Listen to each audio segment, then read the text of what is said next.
सभी को praise the Lord. प्रभु यीशु मसीह के मधुर सामर्थ्य और मीठे नाम में आप सभी को आज इस संध्याकाल के समय यीशु नाम में जय मसीह की। Praise the Lord.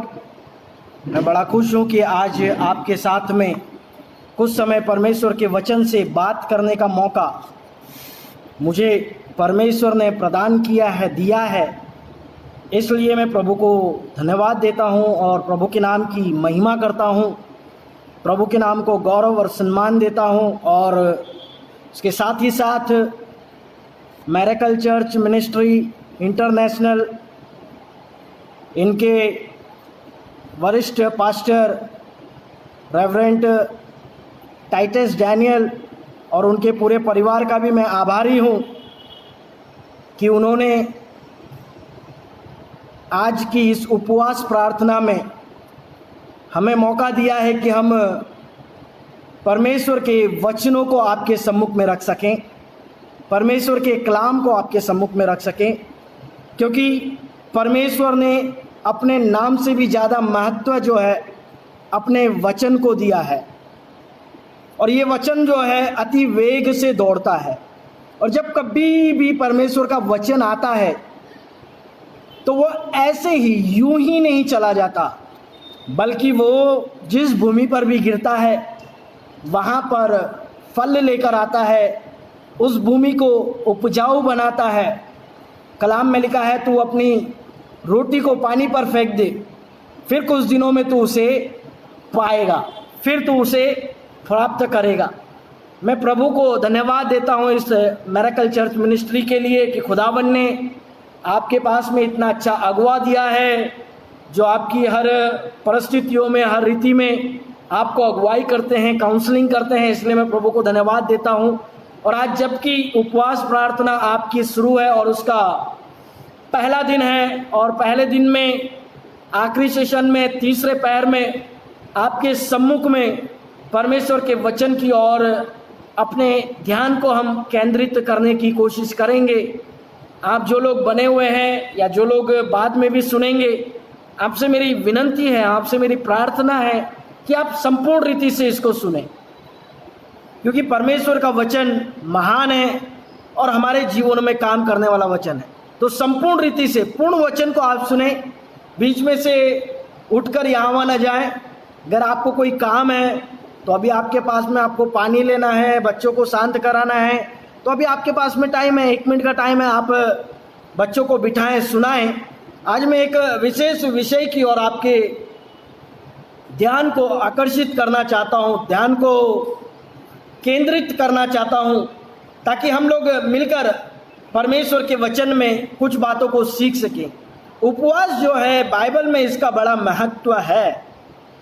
उपवास की प्रार्थना जो है बाइबल में इसका बड़ा महत्व है। देखिए, उपवास ये नहीं है कि हमने खाना छोड़ दिया और पूरा दिन भर खाना नहीं खाया, बस वही काफ़ी है। नहीं, उपवास जो है इसका बाइबल में बड़ा महत्व है। और आज हम परमेश्वर के वचन से उपवास के विषय में ही कुछ बातों को सीखेंगे, कुछ बातों को देखेंगे। सेवकाई में उपवास का क्या महत्व है और उपवास करने की रीति, उपवास करने की रीति क्या है, उपवास करने का तरीका क्या है, और सेवकाई में उपवास का क्या महत्व है। बहुत सारे लोग उपवास करते हैं, बहुत सारे लोग प्रार्थना करते हैं, उपवास करते हैं, तो वे क्या करते हैं, भोजन त्याग देते हैं। कई लोग बोलते हैं उपवास करना आंदोलन करना है, भोजन छोड़ दो और परमेश्वर के पास में अपनी बातों की जिद करो, ताकि परमेश्वर आपकी जो ज़रूरत है उसको पूरा करे। क्या ये उपवास करना है? क्या आंदोलन करना, उपोषण करना उपवास करना है? नहीं, उपवास करना जो है वो हमें परमेश्वर के सम्मुख में आत्मिक जीवन को बढ़ाने के लिए उपवास करना है। मैं ऐसी कुछ 4-5 बातों को आज आपके सम्मुख में रखूंगा उपवास के विषय में, कि हम उपवास किस रीति से करें, उपवास कैसे करें। आज भी आप में से बहुत सारे लोग हो सकता है उपवास में होंगे। बहुत सारे लोगों ने आज पूरा दिन भोजन त्यागा होगा, बहुत सारे लोगों ने आज पूरे दिन भर खाना बंद किया होगा, कई लोगों ने पानी पिया होगा, कई लोगों ने पानी भी नहीं पिया होगा। इस प्रकार से आप आज उपवास कर रहे होंगे, लेकिन मैं आपको बताना चाहता हूं मेरा और आपका परमेश्वर जो है वो किस प्रकार से उपवास को हमसे चाहता है, किस प्रकार के उपवास को हमसे चाहता है, किस प्रकार की प्रार्थनाओं को हमसे चाहता है। पढ़ेंगे उपवास करने की रीति जो है, क्या परमेश्वर चाहता है कि हम किस प्रकार से उपवास करें। तो पढ़िएगा परमेश्वर के वचन में मत्ती की किताब 16वां अध्याय उसका मत्ती की किताब 6वां अध्याय उसका 16 से लेके 18 तक। फिर एक बार आपको कहता हूं, मत्ती की किताब 6वां अध्याय और उसका 16 से लेके 18 तक हम किस प्रकार से उपवास करें। पढ़िएगा परमेश्वर के वचन में। जब तुम उपवास करो तो कपटियों के समान। देखिए क्या लिखा हुआ है, जब तुम उपवास करो तो कपटियों के समान नहीं, तुम्हारे मुंह पर उदासी न छाई रहे। कपटियों के समान तुम्हारे मुंह पे उदासी ना छाई रहे, क्योंकि वे अपना मुंह बनाए रहते हैं। क्योंकि वे कपटी लोग जो हैं वे क्या करते हैं, अपने मुंह को बनाए रहते हैं, ताकि लोग उन्हें उपवासी जाने, ताकि लोग उन्हें पहचान पाए कि वे उपवासी हैं। मैं तुमसे सच कहता हूँ कि वे अपना प्रतिफल पा चुके। हाँ, जो लोग कपटियों के समान उपवास करते हैं, जो लोग दिखाने के लिए उपवास करते हैं, जो लोग दिन में 1000 बार चर्चाएं करते हैं, आज हमारा उपवास है, आज हमारा उपवास है, किसी को भी मिले तो वहां पर जाकर कहेंगे आज हमारा उपवास है, आज हम नहीं खाना खा पाएंगे, आज हम ये नहीं खा सकते। जो कपटियों के समान दिखावे के लिए उपवास करते हैं, परमेश्वर ऐसा कहते हैं, वचन में ऐसा लिखा हुआ है, वे अपना प्रतिफल पा चुके। आगे, परंतु जब तू उपवास करे तो अपने सिर पर तेल मल और मुंह धो, ताकि लोग नहीं, परंतु तेरा पिता जो गुप्त में है तुझे उपवासी जाने। तेरा पिता जो गुप्त में है वो तुझे उपवासी जाने। अब यहाँ पर परमेश्वर के वचन में मत्ती किताब 6वां अध्याय उसका 16 से 18 तक हमने पढ़ा और उसमें लिखा हुआ है कि तुम कपटियों के समान उपवास मत करना, अपने मुंह को मत बना कर रखना, अपने मुंह को लटका कर मत रखना, बल्कि तुम क्या करना, तेल मलना और अपने चेहरे पर रौनक आपके चेहरे पर रहना चाहिए। और ऐसा लिखा हुआ है, तू कपटियों के समान उपवास नहीं करना, क्योंकि वे तो अपना प्रतिफल पा चुके, लेकिन तू उपवास करना परमेश्वर जैसा चाहता है। जो तेरा पिता गुप्त में है वो तुझे क्या करेगा, प्रतिफल देगा। देखिए, जब आप उपवास करते हैं, जब आप परमेश्वर के सम्मुख में फास्टिंग करते हैं, उपवास करते हैं, तो पढ़िएगा इसका 18वां अध्याय 18वां वचन जो वापस एक बार पढ़िएगा। ताकि लोग नहीं, जब तू उपवास करे तब लोग नहीं, परंतु तेरा पिता जो गुप्त में है, परंतु तेरा पिता यानी कि तेरा परमेश्वर, तेरा यहोवा जो गुप्त में है तुझे उपवासी जाने, वो तुझे उपवासी जाने। इस दशा में तेरा पिता जो गुप्त में देखता, लिखा हुआ है, जो तेरा पिता गुप्त में है वो तुझे क्या करे, उपवासी जाने। देखिए, मैं आपको बताना चाहता हूं, परमेश्वर चाहते हैं कि आप गुप्त में उपवास करें। अब मेरा कहने का मतलब ये नहीं है कि आप कलीसिया के साथ में उपवास ना करें। मेरा कहने का मतलब बिल्कुल भी ये नहीं है कि आप उपवास करें तो अपने पास्टर को ना बताएं कि पास्टर जी मेरा उपवास है, ऐसा मेरा कहना नहीं है। लेकिन परमेश्वर के वचन में लिखा है कि तू गुप्त में उपवास कर। मैं आपको बताना चाहता हूं, गुप्त की 3 चीजों का बड़ा प्रतिफल है। हालेलुया। परमेश्वर के वचन में, बाइबल में, परमेश्वर के करीब में गुप्त की 3 चीजों का बड़ा प्रतिफल है। गुप्त की 3 चीजों का बड़ा प्रतिफल है। वो 3 चीजें कौन कौन सी हैं? गुप्त में दिया हुआ दान, गुप्त की प्रार्थना और गुप्त का उपवास। गुप्त में दिया हुआ दान, परमेश्वर के वचन में लिखा हुआ है, दायां अगर तेरा हाथ देता है तो बाएं को मालूम मत पड़ने देना। बाजू वाले की तो बहुत दूर की बात है। भैया सुनिएगा, परमेश्वर की नजर में गुप्त की 3 चीजों का बड़ा प्रतिफल है। वो कौन कौन सी हैं? उसमें पहली बात है गुप्त का दान, छुपा हुआ दान। आप जब दान करते हैं तो ऐसा लिखा हुआ है, एक हाथ से दान करते हैं तो दूसरे हाथ को मालूम नहीं पड़ना चाहिए। गीत में भी गाया है ना, दाया अगर देता है तो बायां जाने ना पाए, गुप्त में रहे तुम्हारा देना, यही यहोवा को भाए। जिस नाप से तुम नापते हो, जिस नाप से तुम नापते हो, तुम्हारे लिए भी नापा जाएगा, है ना। गुप्त का जो दान है परमेश्वर उससे प्रसन्न होता है। आप जो गुप्त में जो दान करते हैं, परमेश्वर के वचन में लिखा है दायां देता है तो बाएं को मालूम ना पड़े। थर्ड पर्सन के बारे में लिखा ही नहीं है।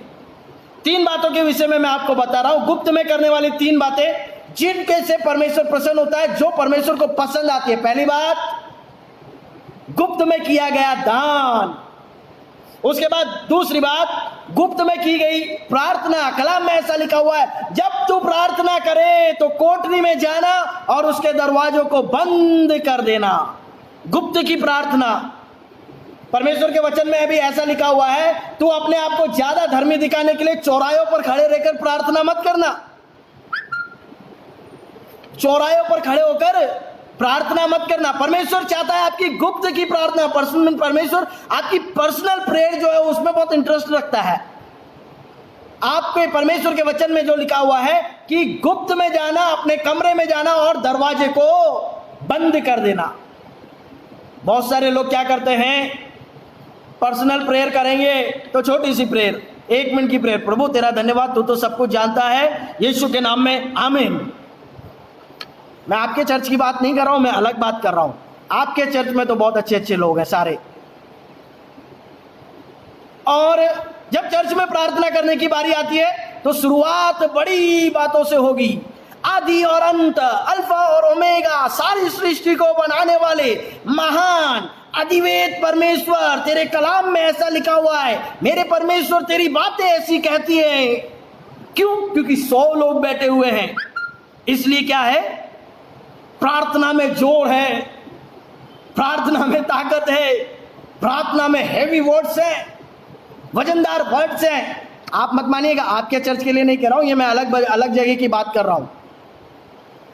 क्या होता है, गुप्त की प्रार्थना बहुत छोटी, लेकिन परमेश्वर जो है आपकी गुप्त की प्रार्थना से भी प्रसन्न होते हैं, आपकी गुप्त की प्रार्थनाओं में इंटरेस्ट रखते हैं। और तीसरी बात है जो अभी हमने मत्ती की किताब में पढ़ा, 6 और उसका 16 से 18 तक में, गुप्त में किया गया उपवास। कभी कभी है ना, कलीसिया आपकी उपवास रखती है, बहुत अच्छी बात है, बहुत बेहतर बात है कि आपकी कलीसिया उपवास रखती है, उपवास होना चाहिए। लेकिन कभी कभी कलीसिया के साथ भी और पर्सनल उपवास भी रखा करें। गुप्त में कई विषयों को लेकर उपवास रखा करें, गुप्त में कई बातों को लेकर उपवास रखा करें, परमेश्वर के नाम की महिमा किया करें, परमेश्वर के नाम को ऊंचा उठाया करें। मैं आपको बताता हूं, जब आप आपके शारीरिक क्रियाओं को मारते हैं, परमेश्वर के वचन में ऐसा लिखा हुआ है, मैं अपने शरीर को मारता और कूटता हूं और वश में करता हूं। जब हम उपवास करते हैं तो अपने शरीर को नियंत्रण में लाकर परमेश्वर के हाथ में समर्पित कर देना चाहिए। उस समय में जब आप उपवास में होते हैं तो आपको आवश्यक नहीं है यहां वहां घूमने के लिए, आप परमेश्वर के चरणों में बैठें। खाना छोड़ना उपवास नहीं है, परमेश्वर की उपस्थिति में रहना उपवास है। परमेश्वर के साथ में अपना समय स्पेंड करना उपवास है, परमेश्वर के साथ में अपना टाइम बिताना उपवास है। आज क्या हो गया है, हम क्या करते हैं, उपवास करते समय हम उपवास का अनाउंसमेंट हो गया, हम उपवास रखते हैं, फिर अपने काम धंधों पर चले जाते हैं। शाम को प्रेयर अटेंड किया तो किया, दिन में कितनी बार प्रेयर किया तो किया, कोई प्रॉब्लम नहीं। लेकिन परमेश्वर क्या चाहते हैं, आपको और हमको पवित्रता के साथ में और अपने जीवन को परमेश्वर के साथ में, परमेश्वर की उपस्थिति में रखते हुए उपवास करना चाहिए। आपके उपवास करने का जो फायदा जब होगा ना, उसका जो परिणाम जो होगा, उसका जो फल मिलेगा ना, परमेश्वर के चरणों में बैठ के मिलेगा, खाना छोड़ने से नहीं मिलेगा। कई दफा ऐसा होता है, मैं सवेरे निकल जाता हूं, दिन भर खाना नहीं खाता, रात में आके शाम में आके खाना खा लेता हूँ, कई कई दिन ऐसा होता है। इसका मतलब ये नहीं कि मैं उपवास में हूं, यह उपवास नहीं है। उपवास क्या है? आप परमेश्वर के सम्मुख में बैठे, सारी चीजों को भूलकर कुछ समय परमेश्वर की संगति में बैठे, परमेश्वर के सानिध्य में बैठे और परमेश्वर के सम्मुख में उपवास करें। मैं आपको बता रहा हूं उपवास करने की रीति। पहली बात मैंने आपको बताई है, परमेश्वर गुप्त में उपवास करने से प्रसन्न होता है। आज आपकी कलीसिया उपवास कर रही है, प्रेज गॉड, परमेश्वर की महिमा हो, अच्छी बात है उपवास करना। लेकिन आप अपनी पर्सनल जिंदगी में भी, आप अपने पर्सनल लाइफ में व्यक्तिगत रीति से भी, अपने पारिवारिक रीति से उपवास करें कलीसिया के लिए, कलीसिया के पासवानों के लिए, कई आत्माओं को जीतने के लिए व्यक्तिगत रीति से करें। जरूरी नहीं है कि जब परमेश्वर के दास आपको कहेंगे कि उपवास करना है तभी उपवास करें, बल्कि आप जरूर उपवास गुप्त में भी उपवास करें ताकि परमेश्वर के नाम की महिमा हो। कुछ विषयों को लेकर कलीसिया में जाएं, परमेश्वर के दास से पूछें, रोज डायरी लेकर जाया करो रविवार को और प्रभु के दास पास्टर जी हमें बताइए आपके पास में इस हफ्ते में कौन कौन सी प्रेयर रिक्वेस्ट है। अपनी डायरी मेंटेन कीजिए प्रेयर रिक्वेस्ट की, और डायरी में प्रार्थनाएं लिखी है, इसके लिए प्रार्थना पास्टर के पास में, इसके लिए पास्टर तो प्रार्थना करते ही हैं, कलीसिया का भी काम है। परमेश्वर के वचन में ऐसा लिखा हुआ है, जब कलीसिया लो लगाकर प्रार्थना कर रही थी तो नींवें हिल गई और पतरस बाहर आ गया।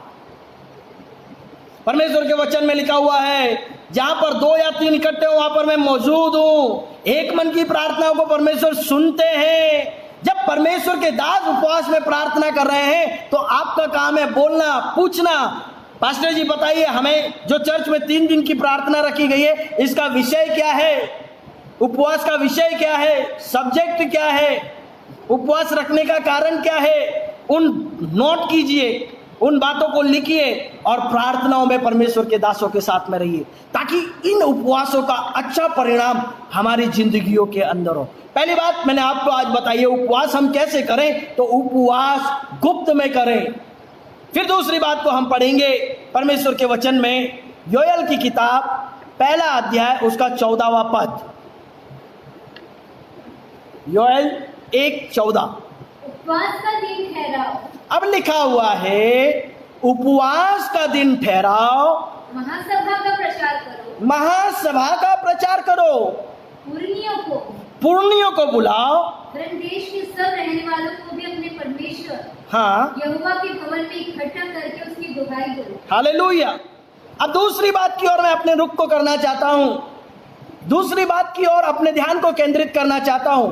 पहली बात मैंने आपको बताई है कि गुप्त में परमेश्वर चाहता है आप उपवास करें, और मैंने आपको बताया कि गुप्त की 3 चीजों से परमेश्वर प्रसन्न होते हैं, गुप्त का उपवास, गुप्त में की गई प्रार्थना और गुप्त में दिया गया ध्यान।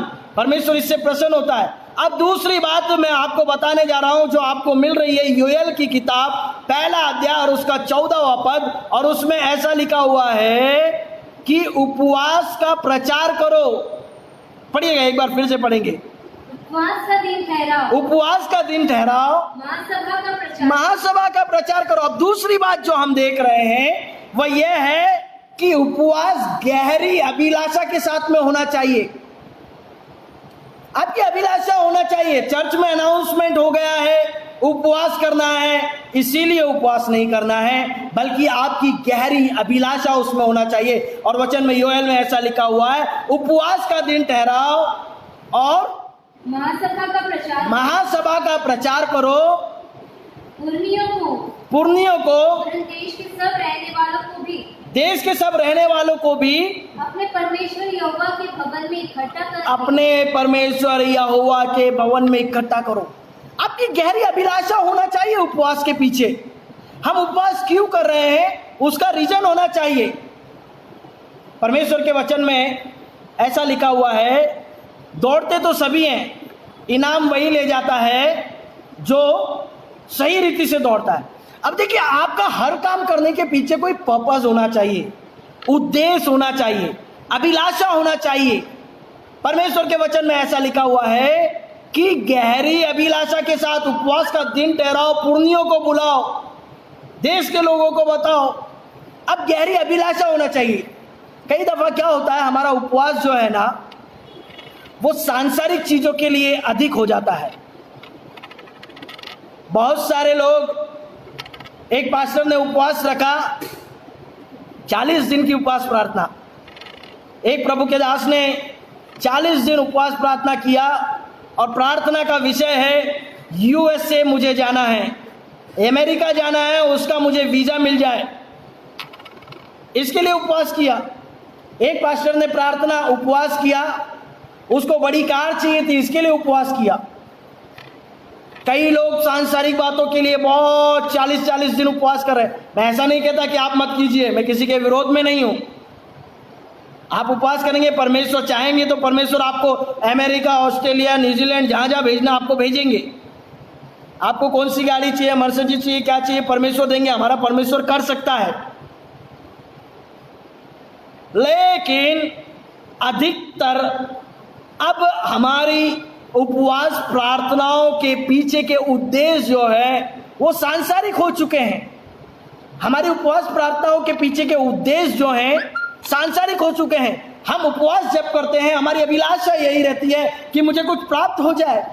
हम जब उपवास करते हैं तो हमारी अभिलाषा होती है कि हमारा शारीरिक रीति से चंगाइयां मिल जाए। जब हम उपवास करते हैं तो हमारी अभिलाषाएं यही रहती हैं कि हमारा परिवार में उन्नति आ जाए। जब हम उपवास करते हैं तो हमारी अभिलाषा यही रहती है कि हमारे बच्चों का फ्यूचर उज्जवल और अच्छा भविष्य हो जाए।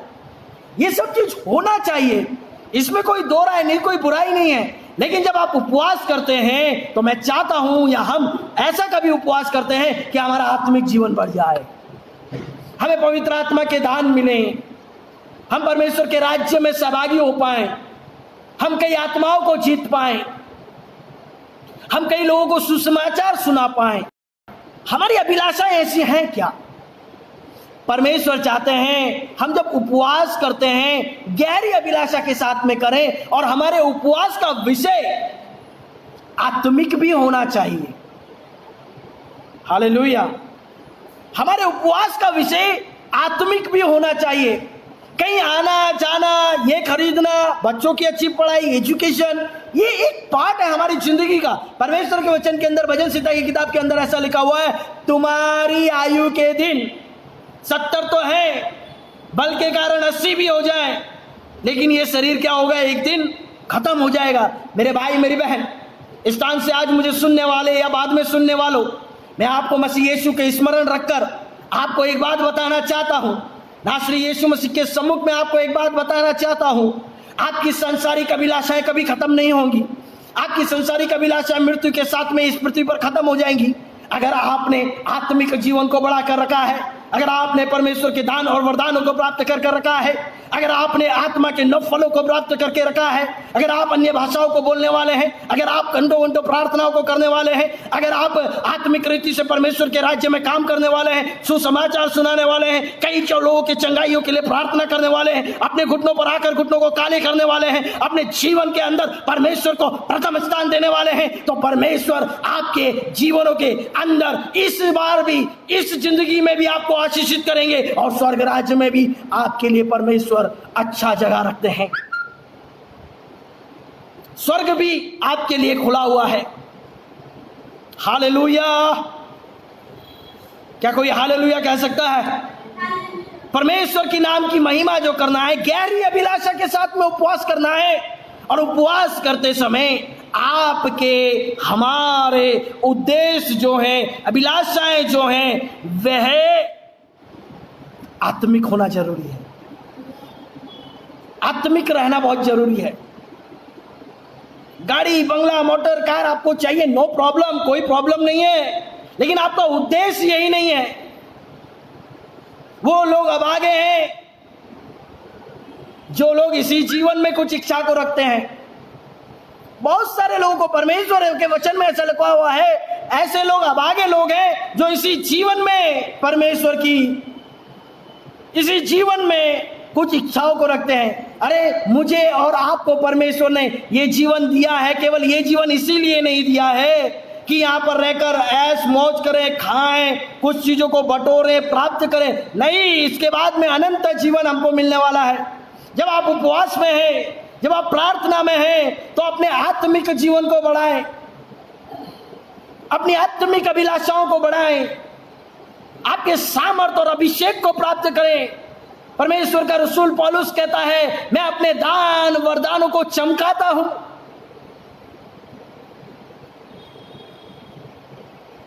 हमें कितनी दान वरदानों की कमी है। अन्य भाषाओं को बोलने वाले लोग चाहिए कलीसिया में, भविष्यवाणियां करने वाले लोग चाहिए कलीसिया में, वचनों का भेद रखने वाले, गुण की बातों को वचनों से प्रकट करने वाले लोग चाहिए। परमेश्वर चाहते हैं जब आप उपवास करते हैं, एक गहरी अभिलाषा के साथ में उपवास करें, और उस उपवास के लिए आत्मिक आपके पास में रीजन होना बहुत जरूरी है। दो बातों को आपको मैं बता चुका हूं, मैं बार बार रिपीट करते रहता हूं ताकि जो लोग बाद में भी जुड़ते हैं उनको भी समझ में आता रहे। पहली बात मैंने आपको बताई, हमारा विषय है हम उपवास कैसे करें, उपवास की रीति क्या है और सेवकाई में उपवास का क्या महत्व है। तो हमने पहली बात देखी, हम गुप्त में उपवास करें। दूसरी बात हमने देखी, गहरी अभिलाषाओं के साथ में उपवास करें। अब तीसरी बात की ओर मैं अपने रुख को करना चाहता हूं, अपने ध्यान को केंद्रित करना चाहता हूं और आपके ध्यान को तीसरी बात की ओर केंद्रित करना चाहता हूं।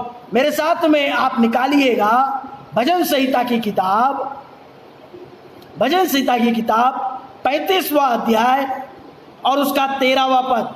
भजन संहिता की किताब 35वां अध्याय और उसका 13वां पद पढ़िएगा।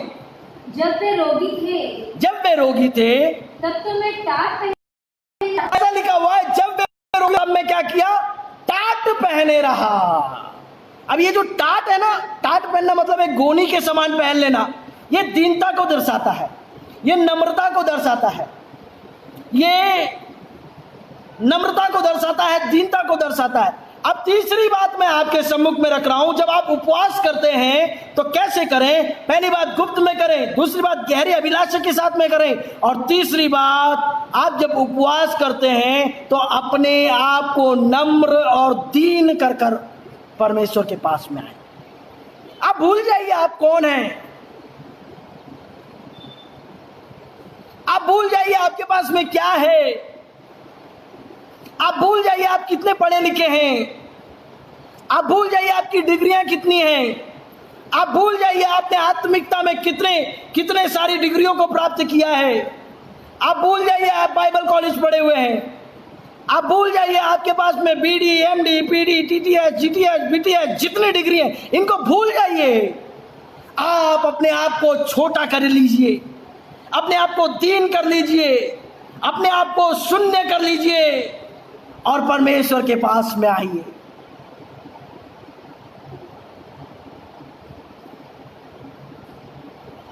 आपको मालूम है ना, दो लोग जब प्रार्थना करने के लिए गए, नए नियम में लिखा हुआ है, दो लोग जब प्रार्थना करने के लिए गए तो एक ने प्रार्थना की, प्रभु तू तो मुझे पहचानता है, मैं तो दान देने वाला हूं, उपवास रखने वाला हूं, बड़ा धर्मी मनुष्य हूं। दूसरा बेचारा आया डरते हुए, कांपते हुए, सर को भी ऊपर उठाने के विषय में ना सोचा और उससे ने प्रार्थना की, प्रभु मैं तो पापी हूं।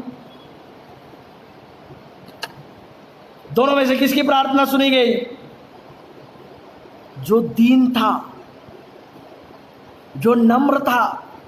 मैं आपको बताना चाहता हूं, जब हम नम्र होकर परमेश्वर के पास में आते हैं, परमेश्वर से बोल देते हैं, प्रभु मैं कुछ नहीं कर सकता, मेरे पास कुछ नहीं है, मैं कुछ भी नहीं हूं, आज मैं खाली होकर तेरे पास में आया हुआ हूं, आज मैं खाली होकर तेरे पास में आया हूं। तब परमेश्वर क्या करते हैं? आपको भरते हैं। मुझे एक बात बताइए, ये बॉटल है, ये मेरे पास में एक बॉटल है, ये पूरी यहां तक भरी हुई है, फुल है।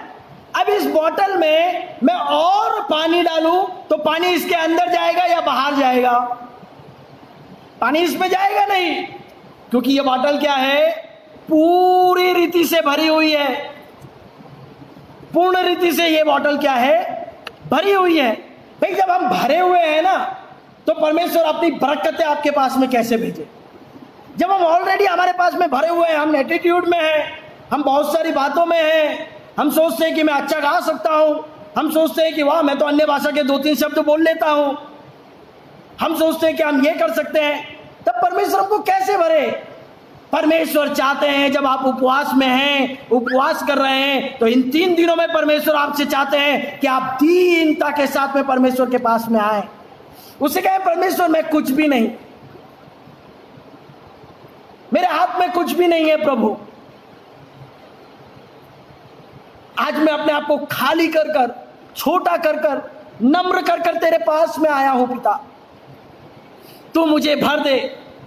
यीशु मसीह जब वो उस विवाह में गए, दाखरस खत्म हो गया, पुरानी मस्कों में नया दाखरस नहीं समाता। भैया आपकी मस्कों को नया करना पड़ेगा। मस्कों का मतलब क्या है? हम फॉर एग्जाम्पल ऐसे भी देख सकते हैं कि हमारी जो ये शरीर है, हमारी ये जो मस्कें हैं, ये पहले से ही इसमें बहुत सारी बातें भरी हुई है।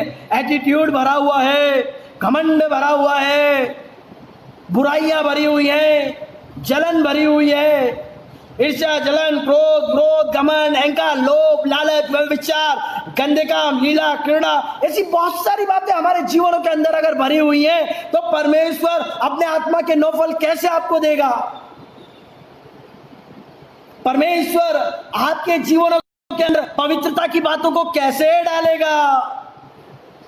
अपने आप को आज दीन करने का समय है, अपने आप को आज खाली करने का समय है, अपने आप को आज खाली करने का समय है। और इन 3 दिनों में मैं आपको दावे के साथ में कहता हूं, परमेश्वर की उपस्थिति में कहता हूं, यीशु मसीह के नाम में कहता हूं, अगर आपने अपने आप को खाली कर लिया है तो परमेश्वर आपको जरूर इन 3 दिनों में सामर्थ्य से परिपूर्ण कर देंगे। कई लोग 2 अन्य भाषाओं के शब्द बोलने में अपने आप में बहुत गर्व महसूस करते, रा बाबा बाबा बाबा 2 बात, 12 13 13 14 12 13, वो दो बातों को कम से कम 5-5 सालों से 2-2 शब्दों को लेकर चल रहे हैं और सोचते हैं कि मैंने पवित्र आत्मा का बेहतर दान प्राप्त किया। नहीं, आपको अपने दान वरदानों को चमकाने की आवश्यकता है। आपको और परमेश्वर के सामने घुटने टेककर और भी परमेश्वर के सामने अन्य भाषाओं को, पवित्र आत्मा के दानों को, भविष्यवाणियों को, आत्मा के 9 फलों को प्राप्त करने की आवश्यकता है। कैसे होगा? जब हमारा आत्मिक घमंड खत्म होगा, हम आत्मिक रीति से नम्र बने, आत्मिक रीति से दीन बनकर परमेश्वर के पास में आए और परमेश्वर से कहें, प्रभु आज मुझे भर, प्रभु आज मुझे नया बना, मैं तेरे वचनों से भरना चाहता हूं, मैं तेरे पवित्र आत्मा से भरना चाहता हूं, मैं तेरे दान वरदानों से भरना चाहता हूं। तब परमेश्वर आपको भरेंगे। जो पहले से भरा हुआ है उसे कैसे भर सकते हैं? उस पे कैसे काम होगा? हम तीसरी बात देख रहे हैं कि जब आप उपवास करते हैं तो अपने आप को दीन कर कर उपवास करें, दीन कर कर उपवास करें। चौथी बात की ओर हम जाएंगे, योएल की किताब 2 अध्याय उसका 12 और 13वां पद। योएल की किताब 2 अध्याय और उसका 12 और 13वां पद हम देख रहे हैं। चौथी बात की ओर हम जाने वाले हैं। योएल 2 अध्याय उसका 12 और 13 पद पढ़िएगा।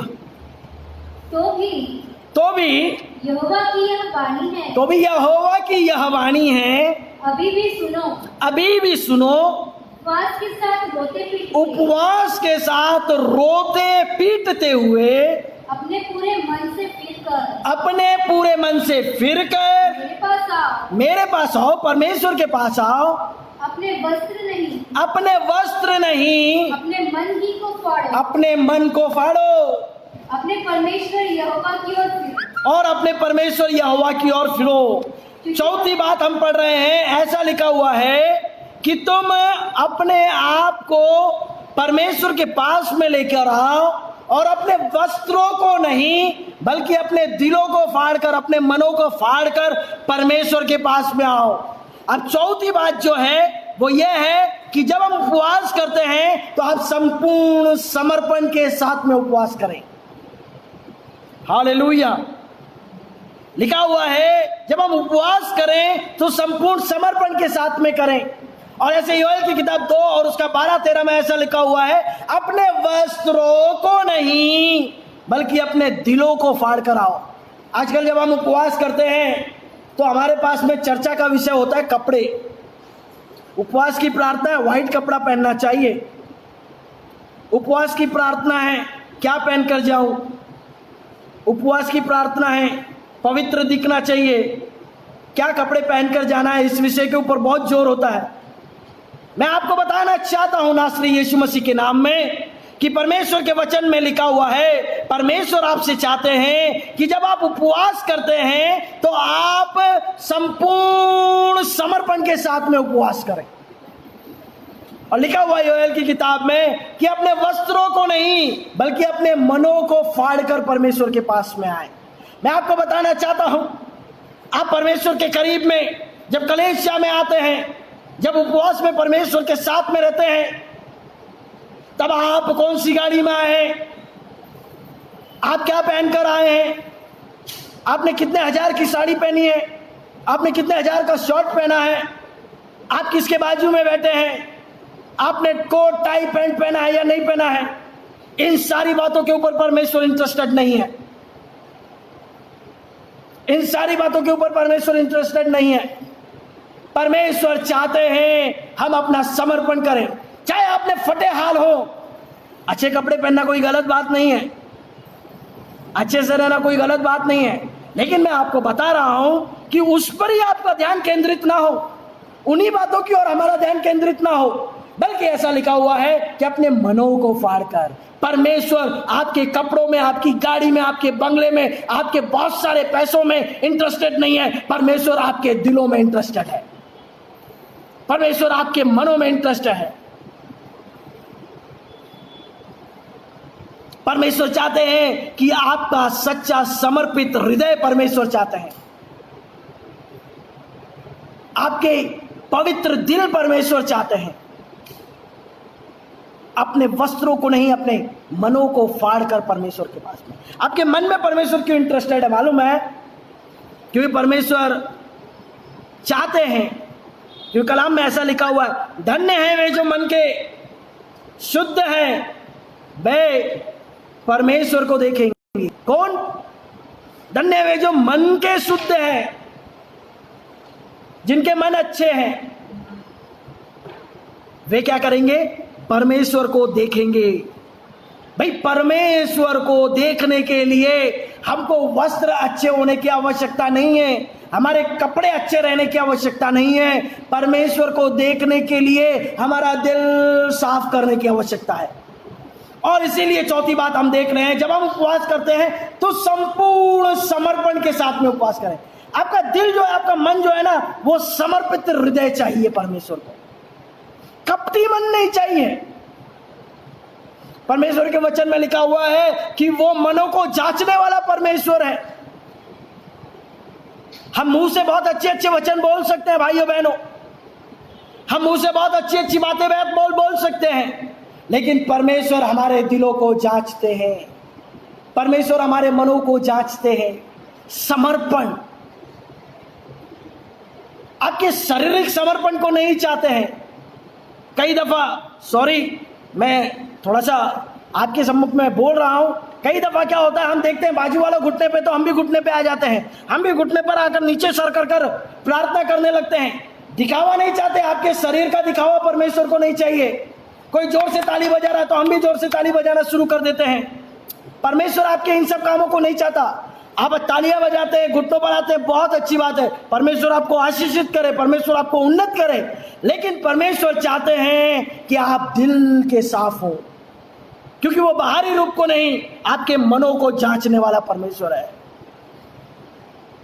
आपके दिलों को जांचने वाला परमेश्वर है। और आपके अंदर संपूर्ण हृदय से परमेश्वर चाहते हैं कि आप समर्पित हो। कई दफा हम अपने धर्म के कामों की वजह से अपने आप को अच्छा या धार्मिक समझने लगते हैं, लेकिन मेरा आपको बताना है, जब आप उपवास में हैं मेरे भाई, आप खाना दे देंगे, आप चर्च में कुछ चीज़ लेकर आ जाएंगे, इससे परमेश्वर खुश नहीं होगा। ये तो आपका कर्तव्य है, ये तो आपको करना चाहिए। आप जिस घर में रहते हैं उस घर का बंदोबस्त करते हैं, उसी प्रकार से कलीसिया घर है, आपको कलीसिया के अंदर हर चीजों का बंदोबस्त करना चाहिए। आपके हाथ में है तो आपको करना चाहिए उस काम को, ठीक है, ये तो जरूरी है। लेकिन परमेश्वर चाहते हैं जब आप उपवास करते हैं तो संपूर्ण समर्पण के साथ में उपवास करें। आपका समर्पण परमेश्वर के पास में चाहिए, मुंह से कह देने से नहीं होता। बहुत सारे लोग होते हैं ना, किसी के घर में मेहमान आए तो क्या होता है, उसको जैसे बेल बजी, डोरबेल बजी, दरवाजा खोलते ही अरे हम तो आपको ही याद कर रहे थे, हम तो आपके बारे में ही सोच रहे थे, और बड़े मुस्कुराते हुए उनको अंदर लेंगे। और बाद में अंदर वाइफ के साथ में जाकर बात करते हैं, अरे ये कहाँ से आ गया, क्या जरूरत है इसको आने की। मतलब मुंह से आपने उसको ग्रहण किया है, मन से नहीं। इसी प्रकार से हम परमेश्वर के साथ में अपने जीवन को अगर जिएंगे या उपवास में रहते समय अपना समर्पण नहीं करेंगे, केवल अपने शरीर को बिना खाना लाकर परमेश्वर के सम्मुख में बिठा देंगे, आपके पास में कुछ भी आशीष आने वाली नहीं, आपके पास में सामर्थ्य के काम होने वाले नहीं, आपके पास में सामर्थ्य की बातें होने वाली नहीं। आपको अपना पूर्ण रीति से समर्पण कर कर परमेश्वर के पास में आना पड़ेगा, अपना पूर्ण रीति से समर्पण कर कर परमेश्वर के सामने आना पड़ेगा। उससे कहें, प्रभु मैं अपना जीवन आपके पास में लाता हूं। हम गीत मुंह से गा लेने से नहीं होता है, करता समर्पण आत्मा और जीवन, तेरी आराधना मैं तन मन धन, करता समर्पण all to Jesus I surrender। नहीं, इन गीतों को गाने से नहीं होगा, आपको अपने आप को समर्पित करना पड़ेगा, आपको अपने आप को यीशु मसीह के लिए देना पड़ेगा। पौलुस गलतियों की किताब में कहते हैं, अब मैं जीवित ना रहा बल्कि मसीह मुझ में जीवित है। आपको अपनी रोज क्रूस उठाने पड़ेगी, आपको अपना जीवन पूर्ण रीति से समर्पित कर कर यीशु मसीह को अपनी जिंदगियों में जिंदा करना पड़ेगा। चौथी बात हम पढ़ रहे हैं परमेश्वर के वचन में कि हम संपूर्ण समर्पण के साथ में उपवास करें। अब इसके बाद में एक और पद को पढ़िएगा, एजरा की किताब 8वां अध्याय उसका 21 और 23।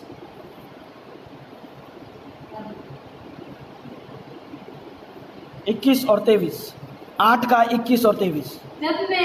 तब मैंने वह अर्थात अहवा नदी के तट पर, हाँ, उपवास का प्रचार इस आश्चर्य से किया कि हम परमेश्वर के सामने दीन हो और उससे अपने और अपने बाल बच्चों और अपनी समस्त संपत्ति के लिए सरल यात्रा मांगे। अपनी सरल यात्रा के लिए हम उपवास करें।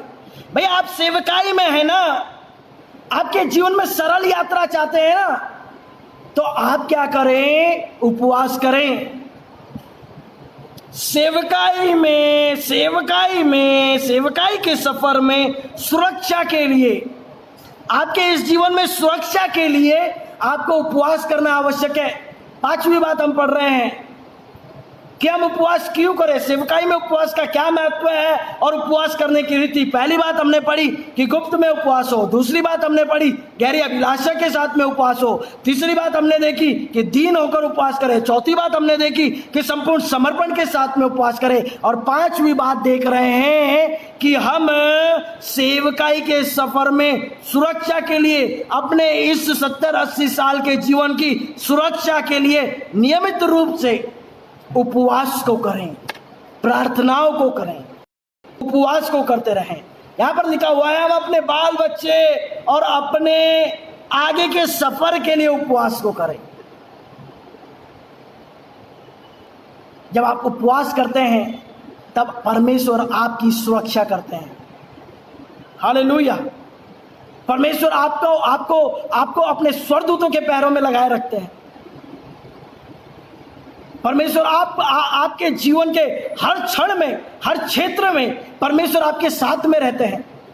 देखिए, परमेश्वर के वचन में मैं ये नहीं कहता कि आपको तकलीफें नहीं आएंगी, समस्या नहीं आएंगी। परमेश्वर के वचन में ऐसा भी लिखा हुआ है, धर्मी जन पर बहुत सारी विपत्तियां पड़ती तो हैं, लेकिन यहोवा परमेश्वर उन्हें उनकी सारी विपत्तियों से निकाल लेता है। परमेश्वर सहने से बाहर आपको कष्टों में नहीं छोड़ेगा। बीमारियां आ जाएंगी, तकलीफें आ जाएंगी, समस्याएं आ जाएंगी, लेकिन जब आप उपवास करने वाले लोग हैं, परमेश्वर के सम्मुख में संगति करने वाले लोग हैं, परमेश्वर से प्रार्थना करने वाले लोग हैं, परमेश्वर आपको उन विपत्तियों में छोड़ेगा नहीं, बल्कि परमेश्वर आपको उन विपत्तियों में सुरक्षा देगा, प्रोटेक्शन देगा, आपको सुरक्षित रखेगा और परमेश्वर आपको उन चीजों से बाहर निकाल लेगा। आपके जीवन के सफर में सुरक्षा के लिए, आपके जीवन के सफर में परमेश्वर की ओर से मिलने वाली सुरक्षा के लिए आप उपवास करें, प्रार्थनाओं को करें। आप जानते हैं, सेवकाई करने के चाहते हैं, अगर आप में से जो कलीसियाओं में सेवा कर रहे हैं, परमेश्वर आपसे चाहते हैं कि आप उपवास प्रार्थना करें, अपने घुटनों को प्रार्थनाओं में काले करें। और आपको मैं बताना चाहता हूं, जब यीशु मसीह अपनी सेवा को शुरू करने जा रहे थे, मत्ती की किताब 4 अध्याय, और मैं अगर आप पढ़े उस पद में पढ़िएगा, पढ़ लीजिएगा एक इस अध्याय पद को, मत्ती 4 और 2। यीशु मसीह अपनी सेवकाई को शुरू कर रहे हैं और वह 40 दिन और 40 रात निराहार रहा। यीशु मसीह के लिए लिखा हुआ है, जब वो सेवकाई शुरू करने जा रहे हैं तो ऐसा लिखा हुआ है, वो 40 दिन और 40 रात निराहार रहा। और आप जानते हैं, जंगल में इब्लिस से उसकी परीक्षा भी हुई और उसने उपवास में रहते हुए वचनों के द्वारा उस परीक्षा के अंदर से क्या हो गया, शैतान को भगाकर पास हो गया। और उसके बाद में यीशु मसीह सेवकाई शुरू करने जाने वाले हैं। काना नगर में चमत्कार होने वाला है, उससे पहले 40 दिन यीशु मसीह उपवास में है। आप अपनी सेवकाई को उज्जवल बनाना चाहते हैं, आप अपने आत्मिक जीवन को सामर्थ्य बनाना चाहते हैं, आप चाहते हैं कि आपके जीवन में दान वरदानों से परिपूर्ण होकर आप परमेश्वर की सेवकाई को या कलीसिया में अपने आप को रखें, तो आप उपवास करें। आप उपवास करें जिस रीति से यीशु मसीह ने सेवकाई शुरू करने से पहले उपवास किया। यहोशापात युद्ध करने जा रहा है, युद्ध करने जाने से पहले यहोशापात उपवास कर रहा है। निनवे के लोग, निनवे 40 दिन में खत्म होने वाला है। निनवे के लोग टाट ओढ़कर बैठ गए और उपवास करने लगे, टाट ओढ़कर बैठ गए। कौन राजा, कौन रंक, कौन नौकर, कौन दास, कौन जानवर, ये कुछ नहीं, सबने टाट राख अपने ऊपर डाल दिया और वे सब क्या करने लगे, उपवास करने लगे। और आप जानते हैं, जिस 99 को परमेश्वर खत्म करने वाले थे, योना को बेचकर बोला जाकर बोल दे, योना जाने के लिए तैयार नहीं है। योना 33 को भाग रहा है, पकड़कर परमेश्वर लाकर वहां पर वचन बुलवाया। और वहां पर क्या हुआ, 99 के लोगों को उसने बताया 40 दिन में सब खत्म होने वाला है, सब उलट पुलट होने वाला है, तुम बचो तो बच लो, 40 दिन के अंदर सब खत्म होने वाला है।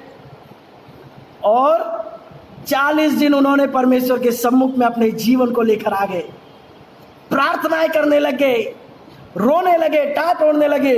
मैं आपको बताना चाहता हूं, परमेश्वर का निर्णय था, योना बोलने के लिए तैयार नहीं था उनको जाकर कि तुम सब खत्म होने वाले हो। परमेश्वर ने जबरदस्ती भेजा, जाकर बोल कर आ उनको। और क्या हुआ, वे उपवास प्रार्थना करने लगे, उन्होंने परमेश्वर के विचार को बदल दिया। मेरे भाई मेरी बहन, आपके उपवास में, घुटनों के साथ में की गई प्रार्थना में इतना ताकत है। परमेश्वर की योजना जो परमेश्वर ने किसी के लिए बना कर रखी है, आप चाहें तो परमेश्वर के उपवास और प्रार्थना के द्वारा 99 खत्म होने वाला था, वो 99 बच गया। ये बात को देखकर योना चिढ़ गया, प्रभु जबरदस्ती बोलते हो जाकर बोलो 40 दिन में खत्म हो जाएगा, अभी बोलते हो जाकर बोलो कि निन्वे खत्म नहीं होगा, ऐसे कैसे चलेगा। मेरे भाइयों मेरी बहनों, उपवास में सामर्थ्य है, उपवास में की गई प्रार्थना में ताकत है, उपवास से की गई प्रार्थना के द्वारा उत्तर प्राप्त होते हैं, उपवास के साथ में की गई प्रार्थनाओं के द्वारा चिन्ह और चमत्कार होते हैं, उपवास के साथ में की गई प्रार्थनाओं के द्वारा रोगियों को चंगाइयां हो जाती है, उपवास के साथ में की गई प्रार्थनाओं के द्वारा परमेश्वर इस जगह को उलट पुलट कर देते हैं। परमेश्वर चाहते हैं संपूर्ण समर्पण के साथ में उपवास हो, परमेश्वर चाहते हैं गुप्त में उपवास हो, परमेश्वर चाहते हैं गैर अभिलाषा के साथ में उपवास हो, परमेश्वर चाहते हैं आप दीन बनकर उपवास करें, परमेश्वर चाहते हैं आप समर्पित होकर उपवास करें। जब आप उपवास करते हैं तब परमेश्वर अपने प्लान को भी कैंसिल कर देता है, परमेश्वर अपने कई हुई बातों को भी कैंसिल कर देता है। मेरे भाइयों मेरी बहनों, आज के वचन के अनुसार मैं आपके ध्यान को इन्हीं बातों की ओर केंद्रित करना चाहता हूँ, इन्हीं बातों की ओर लेकर आना चाहता हूँ कि आप जब उपवास करते हैं तो अपने आप को जैसा आप हैं वैसा नहीं, जैसा परमेश्वर चाहते हैं वैसा बनाएं, जैसा परमेश्वर चाहते हैं वैसा बनाएं, जैसा परमेश्वर चाहते हैं अपने आप को उस रूप में ढालें। निन्वे खत्म होने वाला था, निन्वे को परमेश्वर ने बचा लिया। आज भी आपके जीवन की ऐसी परिस्थितियां हैं जिनमें परमेश्वर आपको बचाने के लिए तैयार है। आज मैंने आपको 5 बातें आपके सम्मुख में रखी हैं। उनमें से पहली बात थी गुप्त में उपवास करें, दूसरी बात थी गहरी अभिलाषाओं के साथ उपवास करें, तीसरी बात थी दीन होकर उपवास करें, चौथी बात थी समर्पित होकर उपवास करें, पांचवी बात थी आपकी सेवकाई में, आपके परिवार, आपके जीवन में आप अच्छी और सुरक्षित यात्रा चाहते हैं तो हमेशा उपवास करें। आप विजयी जीवन जीना चाहते हैं तो उपवास और प्रार्थनाओं को अधिक करें, उपवास और प्रार्थनाओं को अधिक करें। परमेश्वर के वचन में ऐसा लिखा हुआ है, जब दुष्ट आत्माओं को चेले नहीं निकल पाए तब परमेश्वर के वचन में ऐसा लिखा हुआ है, ये जाति बिना और उपवास प्रार्थना के नहीं निकलती। आप चाहते हैं दुष्ट आत्माओं पर विजय प्राप्त करना, अंधकार की शक्तियों पर विजय प्राप्त करना, उपवास करें, प्रार्थना करें। भैया खाना मत छोड़ो, खाना छोड़ के कुछ नहीं होगा। अगर आप खाना नहीं खा रहे हैं तो परमेश्वर की समीप में आइए, परमेश्वर की उपस्थिति में आइए, अपने पास्टर के पास में जाइए, इन 3 दिनों की पूरी लिस्ट बनाइए, प्रभु के दास से पूछिए इन 3 दिनों में हमें किस किस विषय पर प्रार्थना करना है, क्योंकि एक मन की प्रार्थना सुनी जाती है। मैं प्रार्थना कर रहा हूं किसी विषय के लिए, वो प्रार्थना कर रहा है किसी विषय के लिए। अरे ये चर्च का उपवास है, इसका विषय एक है। अगर आपको दूसरी बातों के लिए प्रार्थना उपवास करना है, प्रार्थना करनी है तो आप पर्सनल में उपवास करें। जब चर्च उपवास का दिन ठहराता है तो चर्च के पास में सब्जेक्ट होना चाहिए कि हमारी ये 3 दिन की प्रार्थना उपवास की, इन 3 दिनों में हम पवित्र आत्मा को प्राप्त करने के लिए उपवास करेंगे। सभी लोग एक ही प्रार्थना करेंगे, या फिर और दूसरे विषय हो सकते हैं। इन 3 दिनों में हम नई आत्माओं को जीतने के लिए उपवास करेंगे। इन 3 दिनों में हम बहुत सारे नए लोगों को सुसमाचार सुनाने के लिए उपवास प्रार्थना करेंगे। आप इन उपवास की प्रार्थना जब आप ठहराते हैं तो उनके हमें क्या करना चाहिए, एक मन होकर प्रार्थना करने के लिए कुछ कॉमन विषयों को लेना चाहिए और चर्च के साथ में मिलकर उपवास और प्रार्थना, ताकि चर्च की उन्नति हो, ताकि लोगों की आत्मिक उन्नति हो। आज छोटी सी बातें आपके सम्मुख में कुछ मिनटों में मैंने आपके सम्मुख में रखी हैं। परमेश्वर आपसे यही चाहते हैं कि जब आप उपवास करना चाहते हैं, जब आप सेवकाई में परमेश्वर के कामों में आना चाहते हैं तो उपवास का बहुत महत्व है। उपवास किस प्रकार से करें? बहुत सारे लोग तो उपवास करते हैं, साबूदाने की खिचड़ी खा रहे हैं, थोड़े वेफर आलू के वेफर फराड़ खा रहे हैं। नहीं, अपना हम उस काम में नहीं जाते। जो खा रहे हैं उनके लिए धन्यवाद, अच्छी बात है, लेकिन जब आप उपवास करते हैं तब आपको क्या करना है, संपूर्ण समर्पण के साथ में, संपूर्ण रीति से अपने आप को परमेश्वर के सम्मुख में रखकर प्रार्थना करें, उपवास करें। आज का विषय जो आपके सम्मुख में रखा है जो लोग सुन रहे हैं या आगे भी जो लोग देखेंगे, आप अपने जीवन में अमल करने की कोशिश करें। मैं इस वचन के द्वारा आपके सम्मुख में आ जाया और इस वचन को यहीं समाप्त करता हूं। और miracle ministry pastor Titus Daniel, उनका धन्यवाद करता हूं, उनके कलीसिया के लोगों का धन्यवाद करता हूं, और जितने लोग अभी लाइव सुन रहे थे, आप सभी का भी मैं तहे दिल से शुक्रगुजार हूं। आपका धन्यवाद करता हूं कि आप इतने समय तक हमारे साथ बने रहे, और मैं चाहता हूं कि आप इसको और भी लोगों तक भेजें ताकि परमेश्वर की बातें लोगों तक पहुंचे, और आत्मिक उपवास कर कर अपने आप को आत्मिक रीति से मजबूत कर कर परमेश्वर के राज्य में प्रवेश करने के लिए तैयार करें। परमेश्वर आपको आशीष करे और ऐसा करने की शक्ति दे। Praise the Lord.